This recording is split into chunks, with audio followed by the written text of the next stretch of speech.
Next 9 news में आप सभी का बहुत बहुत स्वागत है। मैं हूं आपके साथ प्रज्ञा सिंह। स्वागत है आप सभी का मेरे खास प्रोग्राम सत्ता से इस सवाल में। क्या 2024 के लोकसभा चुनाव में अब बीएसपी और एएसपी मिलकर इंडिया गठबंधन का खेल बिगाड़ने का काम करने वाली है? जिस तरह के दावे लगातार देखने के लिए मिल रहे हैं, जिस तरह का समीकरण इस वक्त यूपी में बनता हुआ बसपा और असपा का नजर आ रहा है, क्या मान लिया जाए कि अब भारतीय जनता पार्टी नहीं बल्कि कांग्रेस और सपा को कमजोर करने का काम बीएसपी और एएसपी करने वाली है? जिस तरह से चंद्रशेखर आजाद अखिलेश से नाराज होकर अब उन्हीं के वोट बैंक को काटते हुए नजर आ रहे हैं, उनके खिलाफ प्रत्याशियों को उतारने का ऐलान कर चुके हैं, तो वहीं लगातार उन पर हमलावर होते हुए भी नजर आ रहे हैं। तमाम पोस्ट के जरिए लगातार अखिलेश को नीचा दिखाने वाले चंद्रशेखर आजाद का जो एक कह सकते हैं इस वक्त रुझान है, वो अब बीएसपी की तरफ देखने के लिए मिल रहा है। यानी कि चंद्रशेखर आजाद लगातार कोशिश कर रही हैं कि मायावती को अपनी तरफ कर ले, जिसके लिए वे लगातार जद्दोजहद भी करते हुए नजर आ रहे हैं। इसी कड़ी में जब चंद्रशेखर आजाद नामांकन पत्र दाखिल करने के लिए बीते 21 मार्च को बिजनौर कलेक्ट्रेट जाते हैं नगीना सीट के लिए, तो वे नामांकन तो दाखिल नहीं कर पाते, लेकिन मीडिया से रूबरू होते हुए वे किस तरह से मायावती को लेकर कुछ ऐसा कह देते हैं जिसने राजनीतिक गलियारों में अब जो सवालों का बाजार है उसे और ज्यादा गरमाने का काम कर दिया है। सबसे पहले आप सुनिए चंद्रशेखर आजाद के इस बयान को। 25,000 लोगों की जान गई, किसी नेता को तकलीफ नहीं, ना राष्ट्रीय स्तर के, ना प्रदेश स्तर के, ना यहाँ लोकल स्तर के।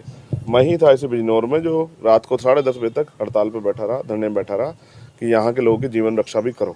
तो मैं तो नगीना से इस तरह प्यार करता हूँ जिस तरह से लोग अपनी माँ से प्यार करते हैं। ये वो मिट्टी है जिसने बहुत लोगों को इज्जत दी है। आपने कहा कि वो उनका निर्णय था सपा वाला, लेकिन सपा वाले आपके खिलाफ प्रत्याशी उतार रहे हैं, मायावती जी आपके प्रत्याशी, यानी दोनों का टारगेट आप है।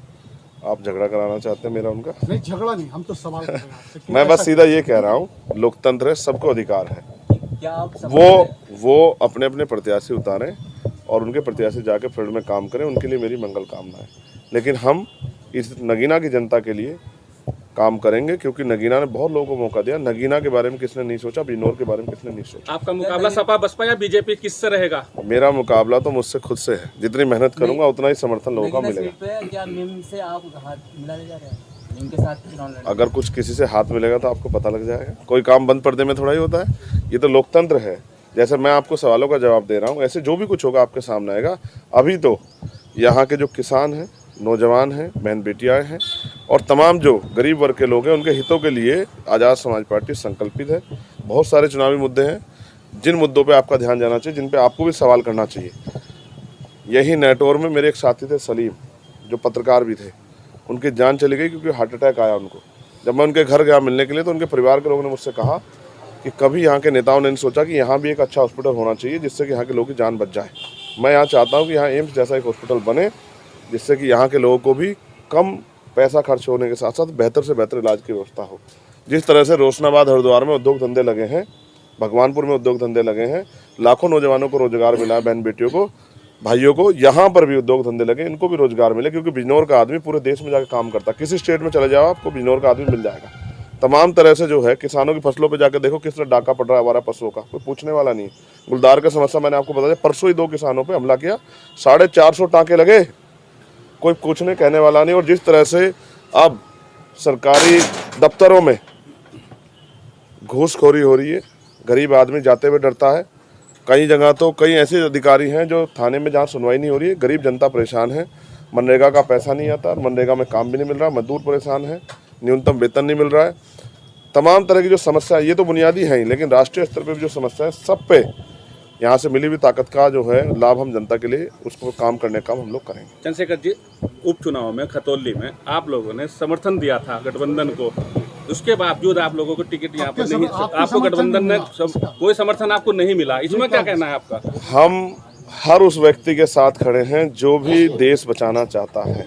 देखो, मैंने एक बात आपको स्पष्ट कर दूं, पहले दिन से मैंने कहा, क्योंकि जब मेरे ऊपर गोली चली, 4 गोली चली, किसी सदन में आपने नहीं सुना होगा किसी भी नेता ने ये कहा हो कि भाई अगर वो चाहते तो सरकार को ही घेर लेते, कि भाई कानून व्यवस्था आपके यहाँ बहुत बेकार है, जितने लोगों का नेतृत्व कर रहा है उसी पे गोली चल रही है, आम आदमी का क्या होगा।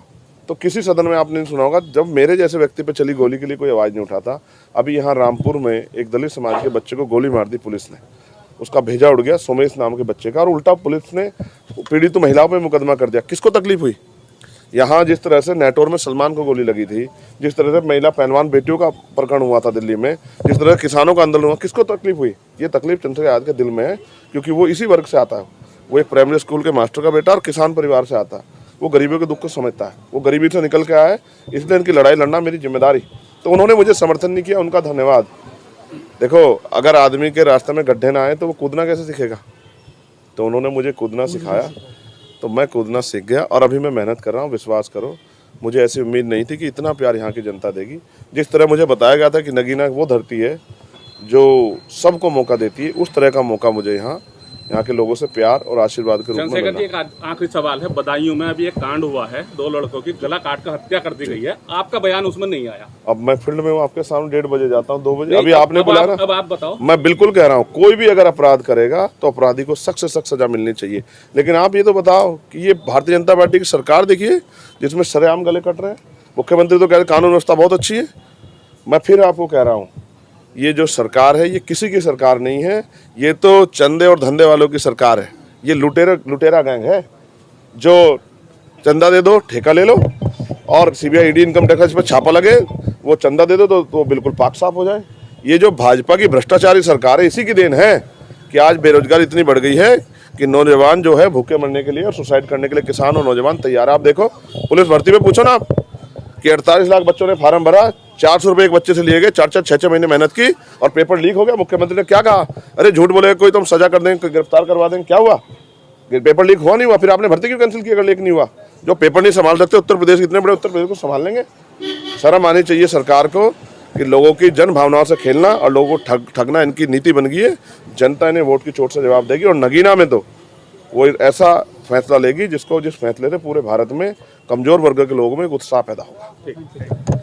देखिए, चुनाव की तैयारी के बीच से ही समय निकाल के आया हूँ। आज भी कार्यक्रम थे, लेकिन पार्टी के सीनियर लोगों ने तय किया कि आज नॉमिनेशन करना है, तो इसलिए उनकी तैयारी होगी, तो इसलिए हम लोग यहाँ नॉमिनेशन करने के लिए आ गए। यहाँ से तुरंत निकलूँगा। आज भी 17-18 प्रोग्राम है, लोगों के बीच में जाना है, लोगों से मदद की अपील करनी है। चुनावी मुद्दे क्या रहे? बहुत अच्छा माहौल है, बढ़िया जन समर्थन मिल रहा है, क्योंकि अब तक जिनको लोगों ने वोट दिया वो चुनाव के बाद कभी इनको ढूंढने नहीं मिले। और चंद्रशेखर एक ऐसा व्यक्ति है जो बिना बुलाए सबकी मदद करने के लिए पहुंचता है। तो लोगों में बहुत उत्साह है, बहुत प्रेम मिल रहा है। कई जगह तो लोग ये कहते हैं कि भाई पहली बार हमें मजबूत कैंडिडेट मिला है, जिसके सहारे से हमें भरोसा है कि अगर वो आदमी आगे बढ़ के जाएगा तो पार्लियामेंट में हमारे क्षेत्र की आवाज़ उठेगी। अभी तक तो सब लोगों ने हमें धोखा दिया है। अच्छा, सपा से आप मुद्दे क्या रहेंगे? मुद्दे पे धोखा मिला, इसको आप कैसे देखते हैं? किसने कहा धोखा मिला? जैसे आपका टिकट की बात चल देखो, रही थी, हम प्रयास करते हैं कि एक दूसरे से अच्छे रिश्ते बन जाएं, किन्हीं कारणों से नहीं बन पाते। मैं राजनीति में इसको धोखा नहीं मानता। उन्होंने जो कुछ फैसला लिया अपने बारे में, अपनी पार्टी के बारे में अच्छा सोच के लिया होगा। अच्छा एक तो मैं अपनी पार्टी के सिंबल पे ही लड़ूंगा भाई। ये हमारे लोगों की अस्मिता से जुड़ा हुआ सिंबल है, उनके संघर्ष का सिंबल है, तो मैं इसी से लड़ूंगा ना। खैर, मैं उन पर कोई बात नहीं करना चाहता। उन्होंने जो फैसला लिया वो भी अच्छे लोग हैं, बहुत कुछ सोच समझ के लिया होगा और शायद यहाँ के हालात को देख के लिया होगा। अच्छा गठबंधन भाई, नगीना लोकसभा के बाहर के लोग तो आगे वोट नहीं दे सकते, तो जनता से गठबंधन हो गया और जनता में बहुत प्यार विश्वास है। यहाँ पिछले 1.5 साल से यहाँ की हर एक दीवार पे आजाद समाज पार्टी। तो देखा आपने और सुना भी। अब आपको जानकारी दे दें कि ये तो रहे चंद्रशेखर आजाद। वहीं अगर बीएसपी की बात की जाए तो बीएसपी ने अब तक 25 उम्मीदवारों के नामों को फाइनल कर दिया है, और इन उम्मीदवारों के नामों को देखकर भी साफ तौर पर लग रहा है कि मायावती भी कहीं ना कहीं अब सपा और कांग्रेस के खेल को बिगाड़ने का काम कर रही है, क्योंकि इन 25 उम्मीदवारों में मायावती ने न केवल दलित बल्कि मुस्लिम और यहाँ पर ब्राह्मण, राजपूत जैसे चेहरों को कैंडिडेट्स के तौर पर आगे किया है, जिससे साफ तौर पर समझ में आ रहा है कि अब मायावती भी पीडीए की राजनीति कर रही हैं, और कहीं ना कहीं इसका फायदा भी उन्हें आगामी लोकसभा चुनाव में होता हुआ नजर आएगा।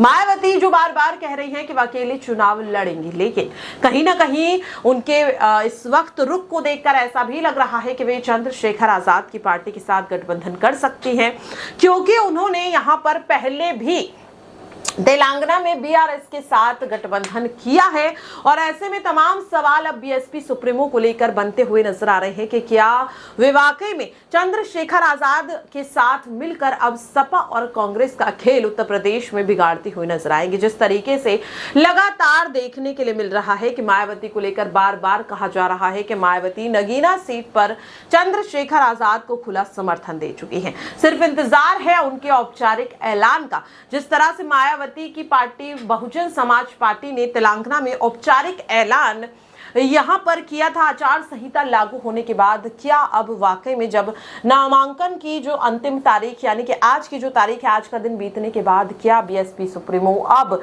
यहां पर चंद्रशेखर आजाद की पार्टी के साथ औपचारिक ऐलान गठबंधन को लेकर करती हुई नजर आएंगी या फिर नहीं, ये सवाल लगातार बनता हुआ नजर आ रहा है।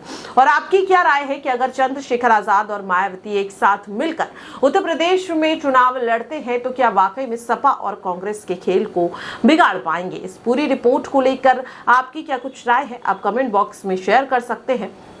फिलहाल के लिए मेरे खास प्रोग्राम सत्ता से सवाल में इतना ही। देश और दुनिया की तमाम खबरों के लिए आप बने रहिए नेक्स्ट 9 न्यूज के साथ।